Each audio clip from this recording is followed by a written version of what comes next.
جی ہم سے سوال کر رہے ہیں کہ نارملی گاڑیوں میں سفر کرتے ہوئے یا جہاز میں بیٹھے ہوئے یا کسی بھی سواری پر سفر کرتے ہوئے آنکھ لگ جاتی ہے اور اس کے بعد نماز پڑھنے کا مسئلہ ہوتا ہے، تو کیا ایسے سو جانے سے وضو ٹوٹ جاتا ہے یا نہیں ٹوٹ جاتا؟ بڑا مارکۃ الآرام مسئلہ ہے، مختصراً پہلے سمجھے پھر میں اس کے کچھ استدلالات آپ کو بیان کرتا ہوں کہ نیند سے متعلق جتنی بھی یہ نیندیں ہیں جسے غیر عادی نیند کہا جاتا ہے۔ غیر عادی نیند کا مطلب یہ ہے کہ ایک وہ سونا ہے جو ہم رات کو سوتے ہیں، پراپر سونا جس کے اندر پتہ ہوتا ہے میں نے بہت لمبا سونا ہے، اسی نیت سے انسان سوتا ہے۔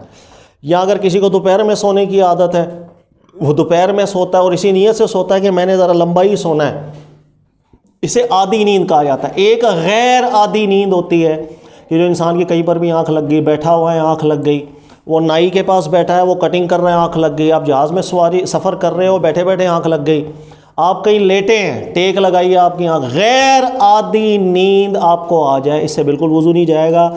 عادی نیند جب آپ کریں گے پراپر طریقے سے جیسے رات کو سوتے ہیں لمبا سونے کی نیت سے، آپ کا صرف اس وقت وضو جائے گا۔ دیکھیں گا یہ ایسا مارکۃ الآرام مسئلہ رہا ہے کہ اس کے اندر موقف کہیں اور ہر موقف پہ اتنی مضبوط دلیل ہے، آپ کسی بھی موقف کو چنیں گے کوئی مسئلہ نہیں۔ مثلا اس میں ایک قول ایسا ہے علماء کا کہ نیند سے بالکل وضو چلا جائے گا، چاہے آپ تھوڑی دیر سوئے، بیٹھ کے سوئے، کروٹ پہ سوئے، لیٹ کے سوئے، لمبا سوئے، چھوٹا سوئے، بعض علماء کے نزدیک بالکل وضو چلا جائے گا، چاہے ایک سیکنڈ کے لیے آپ کی آنکھ لگ گئی خلاص۔ ایک علماء کا طبقہ ایسا ہے کہ جن کے نزدیک آپ کا بالکل وضو نہیں جائے گا، چاہے آپ تھوڑی دیر سوئے، چاہے آپ زیادہ دیر سوئے، چاہے بیٹھے بیٹھے سوئے، چاہے کروٹ پہ سوئے، چاہے رات کو سوئے، چاہے دن کو سوئے، آپ کا وضو بالکل نہیں جائے گا۔ باوضو سوئے ہیں تو اٹھ کے باوضو ہی رہیں گے، اگر آپ کو پھر کوئی حدث ہوگا تو وضو ٹوٹے گا۔ ایک علماء کا طبقہ یہ۔ ایک علماء کا طبقہ ایسا ہے جن کے نزدیک کہ اگر قلیل نیند ہو اس سے وضو نہیں جائے گا، کثیر نیند ہو، لمبا سونے کی نیت ہو تو وضو چلا جائے گا، ٹھیک ہے۔ پھر یہ قلیل کے اندر بھی علماء کے کئی موقف ہیں، بعضوں کے نزدیک اگر بیٹھ کے سوئیں گے بالکل وضو نہیں جائے گا، چاہے گہری نیند ہو جائے، یعنی بیٹھ کے آنکھ لگ گئی اور چاہے گہری نیند میں چلا جائے، جب تک وہ بیٹھا ہے اس حالت میں وضو نہیں جائے گا۔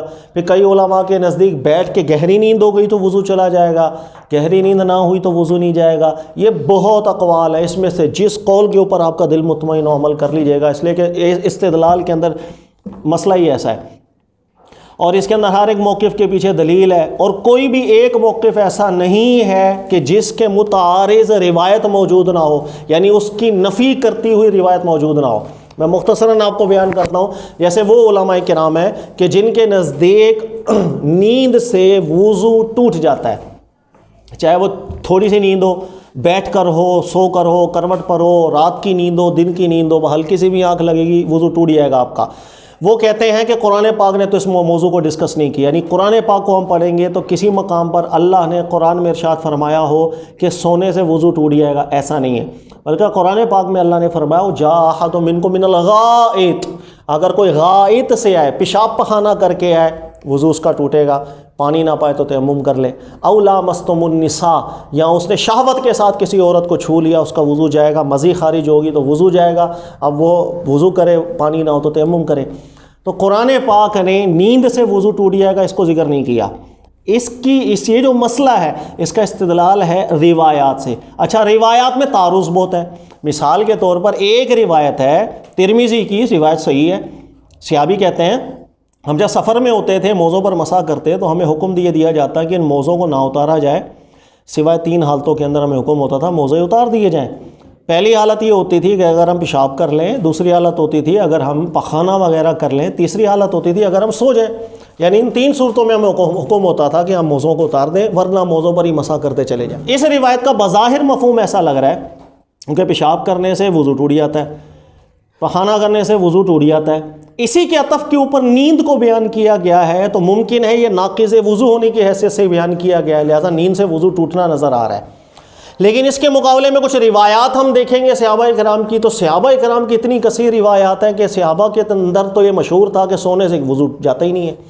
مثلا حضرت عبداللہ ابن عباس کی روایت ہے، اور صحیح روایت ہے کہ حضرت انس سے روایت ہے، وہ کہتے ہیں صحابہ کرام مسجد میں نے کئی دفعہ صحابہ کرام کو دیکھا انتظار کر رہے ہوتے نماز کا، سو جاتے تھے لیکن اس کے بعد اٹھتے تو نماز پڑھ لیتے تھے۔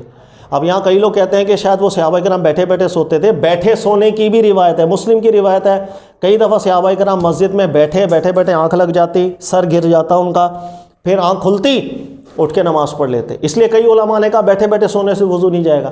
لیکن یہ روایت ایک اور بھی ہے جس کے اندر صحابی حضرت انس کہتے ہیں، ابن قطان کی روایت ہے، وہ بھی صحیح روایت ہے.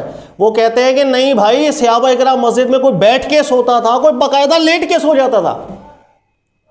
یعنی صحابہ مسجد میں آرام سے لیٹ بھی جاتے تھے، سو جاتے تھے، کچھ بیٹھے بیٹھے سو جاتے تھے، نماز کا ٹائم وہ اٹھ کے نماز بھی پڑھ لیتے تھے. تو یہ روایت بڑی کثرت کے ساتھ آئی ہے. اسی طرح حضرت عبداللہ ابن عمر سے بھی روایت آئی ہے کہ وہ ایک صحیح روایت ہے، وہ مسجد کے اندر آئے، مسجد میں سیدھا ہو کے لیٹ گئے اور سو گئے. یہاں تک کہ لوگ کہہ رہے ہیں کہ وہ خراٹوں کی آواز بھی ہمیں سنائی دینے لگ گئی، اور اس کے بعد وہ اٹھے، اٹھ کے نماز پڑھنے لگ گئے. انہوں نے کوئی وضو نہیں کیا تھا، با وضو سوئے تھے بس. اس طرح حضرت ابو موسیٰ اشعری رضی اللہ تعالیٰ عنہ، وہ ایک دفعہ مسجد کے اندر آئے، نماز پڑھی، نماز پڑھنے کے بعد سیدھا ہو کے لیٹ گئے، سیدھا لیٹ گئے گدی کے بل. اچھا، اس کے بعد جب وہ اٹھے تو آس پاس کچھ لوگ تھے، ان سے پوچھا کہ کیا میں جب سو گیا تھا تو آپ لوگوں کو ایسا محسوس تو نہیں ہوا کہ میرے جسم سے ہوا خارج ہوئی ہو، آواز آپ نے سن لی ہو یا اسمیل آئی ہو؟ انہوں نے کہا نہیں. اچھا، اٹھ کے نماز پڑھنے لگ گئے. یعنی ان صحابہ کے نزدیک نیند سے کوئی فرق نہیں پڑتا تھا، فرق پڑتا تھا صرف اگر آپ کے جسم سے ریح خارج ہو، یہ کنفرم ہو جائے وضو ٹوٹ گیا، نہیں ہوا نہیں ٹوٹا. تو یہ روایات ہیں متعارض. تو بعض علماء کہتے ہیں کہ یہاں پر دو طرح کی روایات متعارض ہیں. ایک کہہ رہی ہے وضو ٹوٹ جانا چاہیے نیند سے، ایک روایات کہہ رہی ہے وضو نہیں ٹوٹتا. صحابہ کرام کی اتنی باتیں آ گئی. تو انہوں نے کہا کہ ہم ٹوٹنے والی حدیث کو ترجیح دے دیتے ہیں، اس وجہ سے کہ وہاں مرفوع بات ہے، یہاں صحابہ کے موقوفات ہیں، لہذا انہوں نے مرفوع کو ترجیح دی. لہذا ایک طبقہ بن گیا جن کے نزدیک نیند سے وضو ٹوٹ جائے گا، انہوں نے اس پر عمل کیا. اسحاق بن راہوے ہیں، ابن منذر ہیں، ابن حزم ہیں، دیگر علماء ہیں. بہت اچھا استدلال ہے. لیکن ایک طبقہ علماء ہے جن کے نزدیک وضو بالکل نہیں جاتا ہے، نیند سے وضو بالکل نہیں جاتا. ان کے نزدیک حدیثوں میں تعارض اتنا ہے، ہمارے دین میں تعارضات سے استدلال کرنے کی اجازت نہیں ہے. ان کا اصول ہے بڑا پیارا، قرآن کی آیت ہے وَلَوْ كَانَ مِنْ عِنْدِ غَيْرِ اللَّهِ لَوَجَدُوا فِيهِ اخْتِلَافًا كَثِيرًا. اگر اللہ کے علاوہ کسی اور کا دین ہو تو اس میں بڑی اختلافی باتیں ملیں. تو ان علماء کے نزدیک بڑا واضح موقف ہے. اس میں سعید بن مسیب بھی داخل تھے، دیگر بڑے علماء بھی داخل ہیں، حضرت ابو موسیٰ اشعری، حضرت عبداللہ ابن عمر. ان کے نزدیک تعارضات سے استدلال نہیں ہوتا، محکمات سے استدلال ہوتا ہے.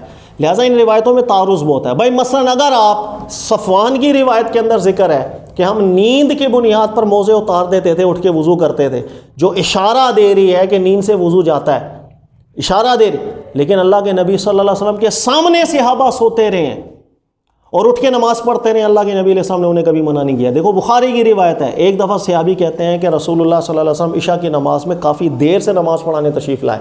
مسجد میں صحابہ بیٹھ گئے تھے، خواتین بھی تھیں، بچے بھی تھے، دیگر تھے. ان کی آنکھ لگ گئی، اٹھے پھر سو گئے. کئی دفعہ ایسا ہوتا رہا.